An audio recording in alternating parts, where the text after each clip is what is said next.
터널 입구에서 정체가 좀 돼 있는 상황이었는데 버스가 아마 바로 달려와서 차량 위로 이렇게 몇 대 이렇게 차량 위로 덮쳤다.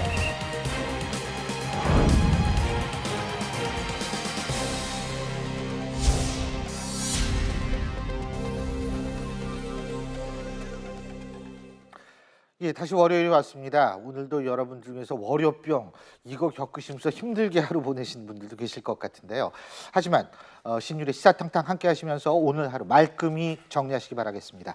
자, 오늘 네 분 스튜디오에 나와 계신데요. 문화일보 황성준 논설위원, 백성문 변호사, 홍종선 대중문화 전문기자, 한국범죄학연구소 연구위원신 김복준 박사님 네 분 나와 계십니다. 어서 오십시오. 안녕하세요. 예.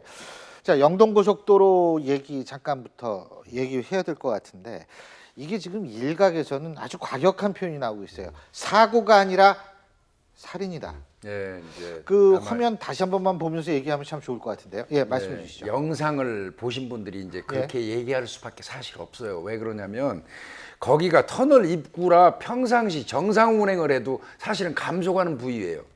껌껌해지니까. 예. 그렇죠. 그런데 이 운전기사, 이 관광버스 운전기사인데 아마 23명 정도의 관광객을 태운 상태에서 예. 그대로 직진해가지고 터널 입구에 서 있는. 자, 지금 화면에 나오죠. 예, 저겁니다. 그대로 오는 거죠. 예, 그냥 그대로 직진해가지고 예. 저게 이제 그 하얀 차에 예. 남성이 운전을 하고 여성 네 분이 타고 있었어요. 어. 근데 여성 네 분은 현장에서 전부 사망을 했고요. 지금 아이고. 남성분도 뭐 비골골절, 그 코뼈가 부러지는 등 아마 그 이제 병원에 입원해서 다행히 생명은 지금 구한 상태인데 저걸 이제 본 분들이 하나같이 하는 얘기는 뭐냐면요. 운전기사, 그 관광버스 운전기사 얘기는 1차선에서 2차선으로 이 변경을 하는 과정에서 실수를 했다고 얘기를 하지만 저 영상을 보면 보시다시피 감속을 하는 게 아예 안 보여요.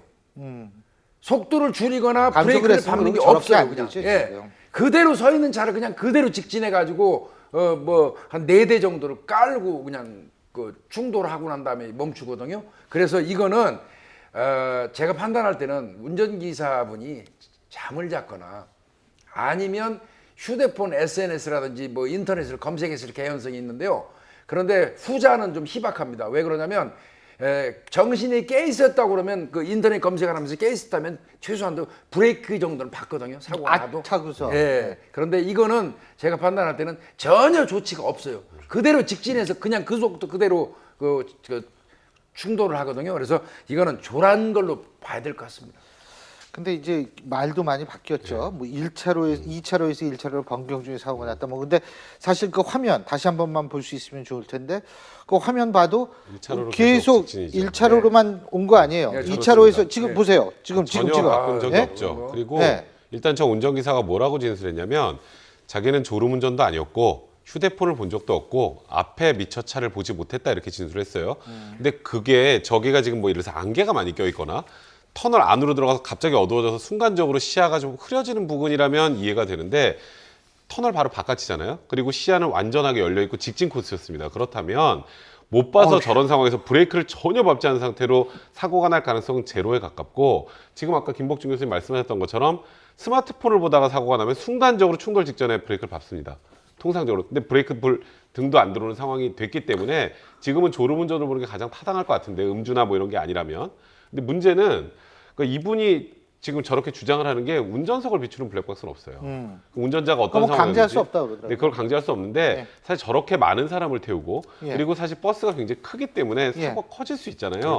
이런 부분은 운전자의 상황을 볼 수 있는 블랙박스 정도는 의무화하는 게 바람직하지 않나는 개인적인 생각이 좀 듭니다. 이게 불안해가지고 어디 고속도로 이렇게 해서 운전하겠어요. 예? 그러니까 이게 고속버스, 그러니까 관광버스 운전하시는 분들이 특히 이제 과로 같은 것들, 고속버스 운전하시면은 그래도 이게 회사에서 체크를 해가지고 어느 정도 컨트롤이 가능할 것 같은데 관광버스는 거의 자영업이나 마찬가지잖아요. 참 여러 가지로 참 근데 이걸 보니까 진짜 무섭더라고요. 뒤에서 그대로 와 진짜 이건 뭐 근데 어쨌든 운전석 블랙박스를 강제하는 방안이 있더라도 강제하는 한이 있더라도 나름대로 분명한 것은 이 대책을 좀 세워야 되지 않을까라는 생각이 듭니다.